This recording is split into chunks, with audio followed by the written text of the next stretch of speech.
E aí pessoal, beleza? Um vídeo sendo gravado de manhã aí, 6h20, indo trabalhar e tá meio escuro. Eu acho que a iluminação não vai ficar legal, mas vamos focar na mensagem. Eu vou falar sobre dois temas aí. Vou falar, o primeiro é a situação que aconteceu na cidade de Campinas, onde um atirador entrou numa igreja e atirou aleatoriamente em pessoas aí. Ainda não se sabe ainda a motivação do fato. Algumas pessoas falam que ele tinha alguns sintomas persecutórios, pode ser que ele seja um esquizofrênico e tal, né? Mas assim, alguns fatos sobre isso aí tem que ser comentado.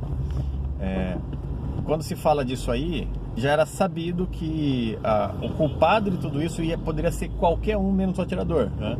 Eu até fiz uma publicação no Facebook perguntando quem as pessoas achavam que seriam o culpado.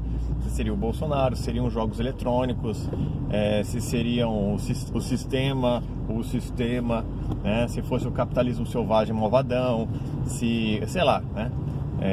A religião, qualquer um iria ser culpado, menos o cara que puxou o gatilho, né? E aí, algumas outras discussões geraram-se em volta dessa situação. A mais comum que eu vi são as pessoas associarem tudo isso aí a armas de fogo, né? Tipo, nossa, imagina se liberar as armas de fogo no Brasil. O parceiro, tá liberado, o cara comprou lá, ele tinha duas, né? Raspada, não precisa liberar. O cara que quer fazer uma cagada, ele não vai comprar na loja, ele compra, ele arruma um jeito, né? E aí, cara, que eu fico pensando o seguinte: você tem um fato que é um crime, e aí você tem um outro fato que é a pessoa que deteve, que baleou o criminoso nesse momento, do ato que ele estava cometendo, era uma outra pessoa armada, óbvio, só consegue balear alguém se você tiver uma arma de fogo. Aí mesmo assim, ainda tem gente que fala, olha, eu acho que a arma de fogo não é a solução. Não é a solução, é uma alternativa, né? Você tem que ter uma capacidade de você se defender. No caso, era policial, o que ainda adiciona uma outra coisa na discussão. Adiciona um fator de mágica, né? É como se o policial militar, assim que ele saísse do meio do povo lá, que ele prestou concurso, ele era um mortal comum, né? Aí ele sai do meio do povo, ele vai virar policial militar, aí vem uma fada com uma varinha e plim! Agora você tem poderes de discernir entre a vida e a morte das pessoas com sabedoria. É como assim, ó, se as pessoas acreditassem que o fato de você ser policial militar te desse superpoderes, um mega treinamento, na hora que convém todo mundo fala, polícia despreparada, não sei o que, mas a hora que convém fala, não, mas ele era policial, ele tinha treinamento para isso. Então você entende que cada vez a lógica ela inclina para um lado, dependendo a forma como está sendo discutido o assunto, dependendo o que está sendo falado, tá? Então, tipo, não espere muita lógica, não espere muita coisa boa sobre esse fato, apesar de que as pessoas podem ficar explorando eles para fazer política desarmamentista em cima. Realmente foi uma tragédia. Eu trabalho perto do local lá, que eu fiquei sabendo, você fica pensando, puxa vida, parece coisa de filme americano, né, que você vê lá fora, mas tudo bem.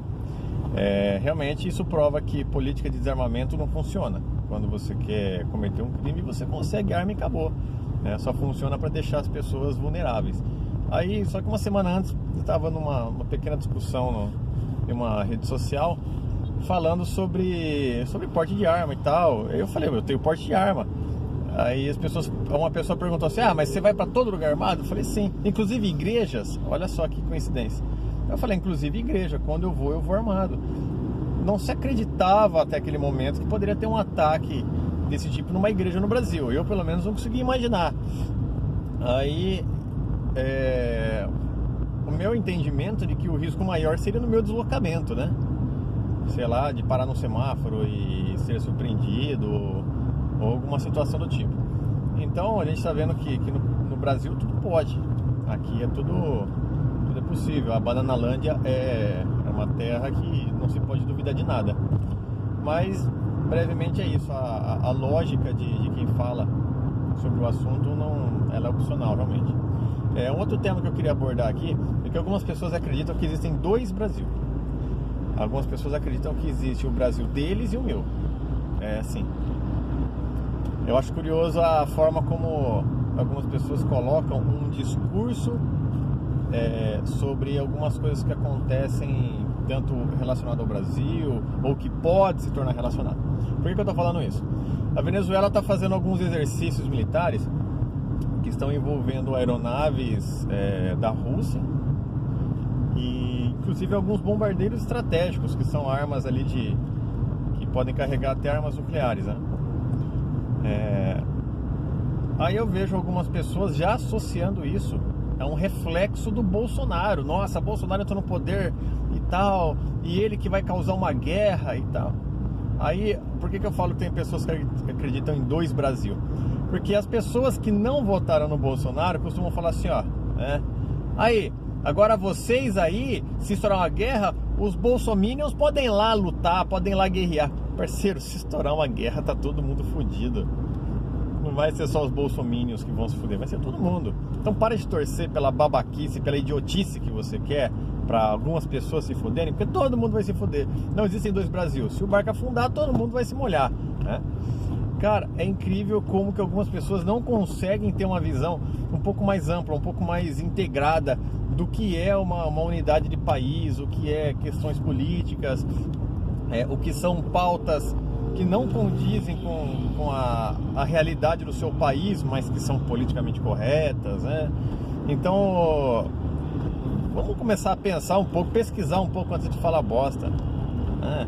Às vezes eu acho que a bunda de algumas pessoas fica com inveja de tanta bosta que sai da boca delas. Porque, cara, é pra mais, algumas coisas é pra mais, né? Mas é isso aí, era essa a mensagem de hoje. E bom fim de semana a todos aí. Um abraço.